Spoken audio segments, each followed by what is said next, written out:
Olá, pessoal. Tudo bem com vocês? Que Deus abençoe a vida de cada um de vocês. Pessoal, eu quero falar então desse personagem chamado James Cook. James Cook era um pastor dos Estados Unidos da região de Kentucky. Ele era um pastor daquelas igrejas que você já deve ter visto em alguma reportagem de TV, você já deve ter visto em alguns vídeos da internet, você já deve ter tido alguma informação. Daquelas igrejas onde eles fazem cultos com serpentes, né? Você vê ali as pessoas dançando e com a cascavel enrolada no pescoço, no braço, né?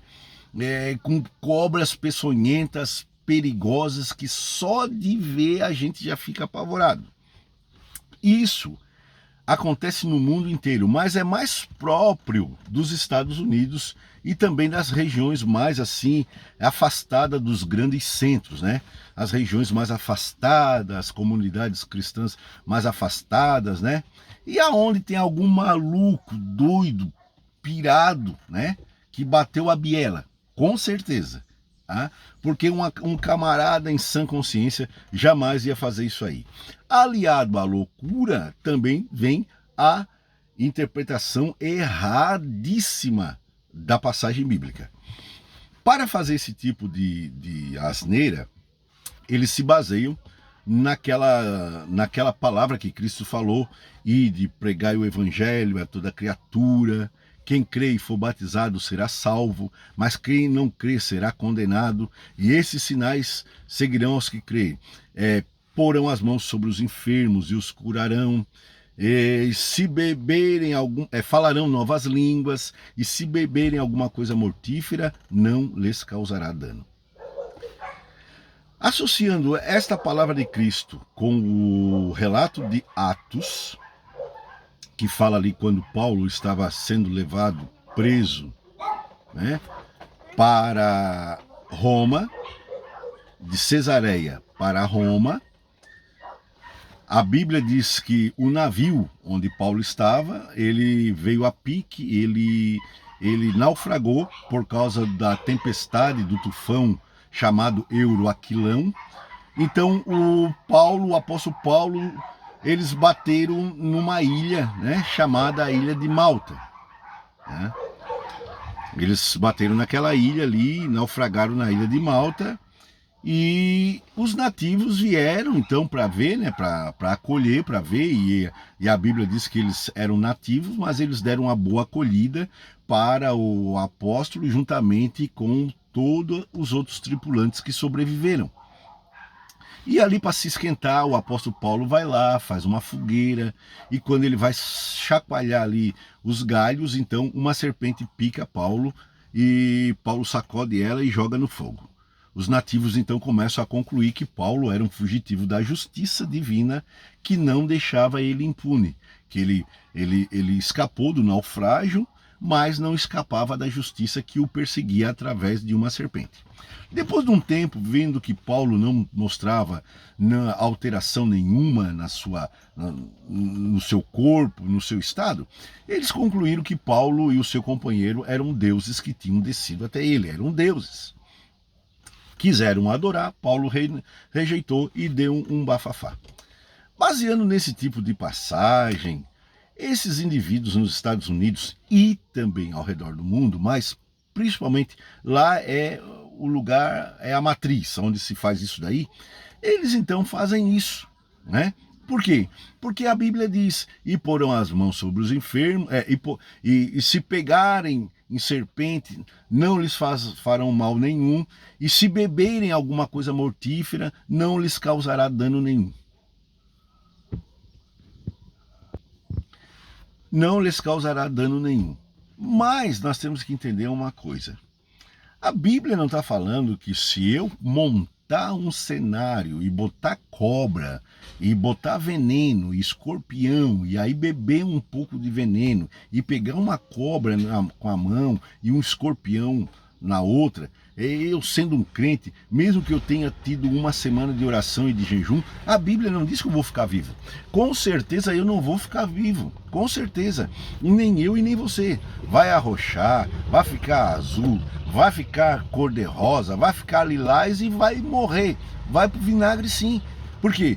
Porque não é com esse sentido que a Bíblia está dizendo que não lhes causará dano algum. É com o sentido de tu ser surpreendido, sem saber.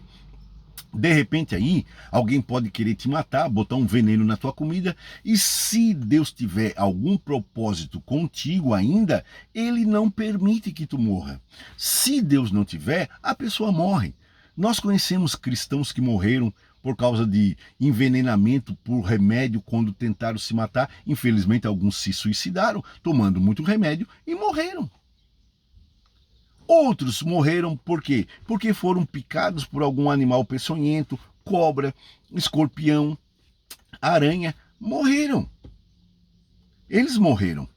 Nós temos que entender também o propósito dessas manifestações extraordinárias em favor dos cristãos, que tinha também um objetivo de servir de sinal para a população que ainda não conhecia Jesus Cristo e para chamar a atenção para a pregação do Evangelho. Porque Jesus disse, ide e pregai o Evangelho. Ele não disse que esses sinais iriam ocorrer isoladamente fora da obrigação de pregar o Evangelho. Não como uma demonstração de superioridade sobre os demais seres humanos porque somos cristãos. É claro que não. O pastor Poyong Cho, no seu livro A Quarta Dimensão, ele conta a história de 4 jovens que queriam participar de um culto e que quando chegaram num rio que se atravessava com, eu não sei se era por uma ponte, eu não sei por onde se atravessava, se era com alguma canoa, não sei. Só sei que o rio estava muito cheio além do normal e uma correntezazinha até um pouco forte.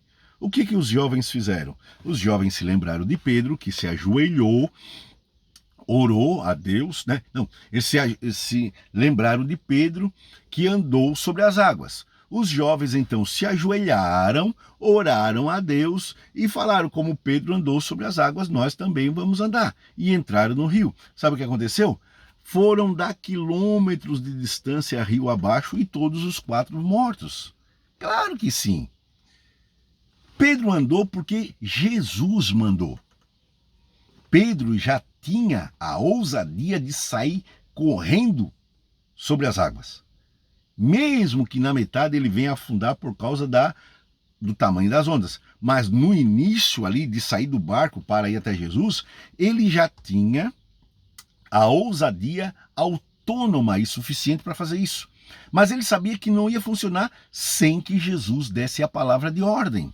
Por isso Pedro disse, mestre, manda que eu ande sobre as águas. Pedro não estava dizendo para Jesus, manda eu andar, porque ele sabia andar e conseguia andar.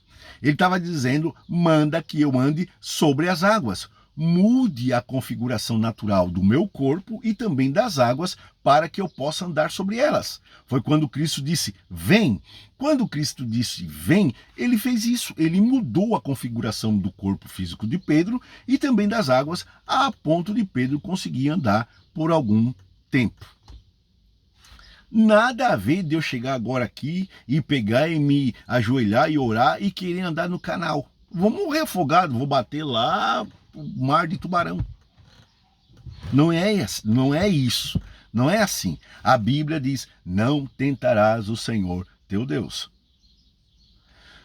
Esse pastor James, ele já tinha sido pego, uma vez pela polícia, carregando 2 exemplares de serpentes venenosas e muito agressivas para a sua igreja. Meu Deus, coitado dos irmãos. Ele pegou 1 ano de prisão condicional. Tá?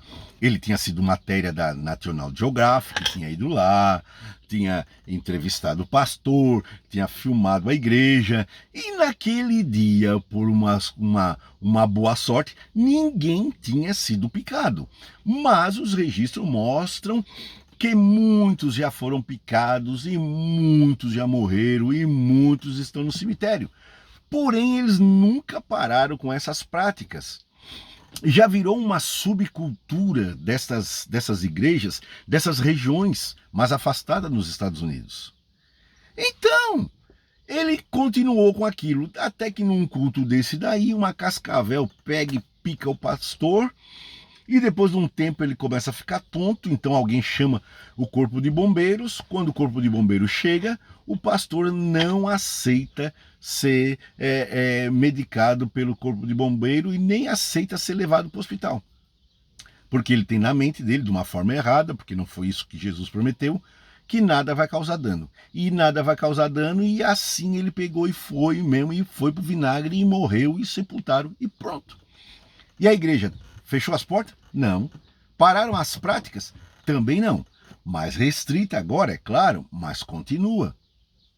Né? Então, é como eu digo, louco existe em todos os lugares. E, gente, quando eu falo, né, que eu estou fazendo assim agora, expondo para vocês assim numa série de atitudes absurdas dos papas da Idade Média e também de alguns pastores malucos, eu não falo de nenhum deles que estão vivos. Eu falo de personagens que aqui tiveram, morreram, e tudo que fizeram está documentado, registrado e de acesso público. Eu não julgo nenhum pastor que esteja trabalhando no seu arado, eu não. Publicamente, não, eu tenho minha opinião própria e tenho liberdade de expressão, e eu tenho minha opinião acerca de todos esses televangelistas famosos que aparecem aí, transformando aí água em vinho. Eu tenho minha opinião de todos eles, como também daqueles que têm também aquela falsa aparência de humildade, que parece uma coisa e não é. Eu tenho minha opinião, mas é minha opinião, eu não dou sentença. Jamais vou vir aqui falar de um pastor que está lá, está fazendo o serviço dele. Eu não. Quem vai julgar ele é Jesus Cristo, não sou eu.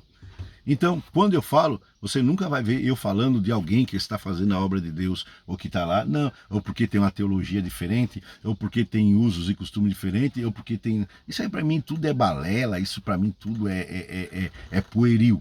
Graças a Deus que pelo menos isso eu consegui entender. Então, quando eu falo aqui de alguém, de práticas dos papas e de pastores, são tudo pessoas que já estão mortas, e que isso que eu falo é de acesso público. Você pode acessar através de livros, através de documentários na internet, e é isso daí. Meu objetivo não é fazer guerra porque eu sou de paz. Meu objetivo é tentar passar algum tipo de conhecimento para você, e com que isso venha contribuir para o teu bem, ok? James Cook morreu com a picada de serpente porque interpretou errado o que as escrituras falam. Temos que ter maturidade para saber interpretar dentro do contexto essas coisas fantásticas que estão na Bíblia. Uma coisa que é atemporal, não depende de tempo, curar enfermos, ressuscitar mortos, não é uma coisa que esteja acontecendo em toda a igreja, por intermédio de todo pastor, de todo crente, mas há relatos sim, que até nos tempos modernos, pessoas ressuscitaram através de orações. Sim, porque esses são sinais que vão permanecer até Cristo voltar. Agora, esse tipo de sinal, ele já tinha um propósito mais restrito, que era tornar conhecido a palavra de Deus. Por isso Jesus falou, ide e pregai o evangelho. Ou seja, estes sinais iriam acompanhar a proclamação do evangelho. Eles não iriam servir de sinal para engrandecer o indivíduo como alguém sobre-humano ou divinamente protegido acima dos demais. Não, ele estava atrelado à atividade de proclamar o evangelho para as pessoas, visto que naquela época Cristo não era conhecido como no mundo de hoje.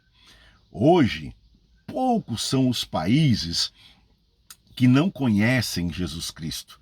Mesmo nos países da cortina de ferro, países de mão de ferro, como a China, lá tem cristãos. Naquela época não, Jesus era um desconhecido. Tanto é que no Atos dos Apóstolos tem ali um trocadilho com o nome de Cristo e Crespo, porque não era tão conhecido como no mundo de hoje. Hoje alguém já ouviu falar? Hoje as pessoas, a grande maioria das pessoas do mundo tem uma opinião acerca de Jesus, favorável ou desfavorável, mas não é como no passado. Então tinha sinais que tinham um objetivo de alavancar a atividade missionária de pregação do Evangelho. Então, querido, nada de querer aí pegar aí uma cobra coral com a mão aí e botar no pescoço, pensar que é alguma argola, porque não vai dar certo. Vai pro vinagre, tá? Deus abençoe, até uma próxima.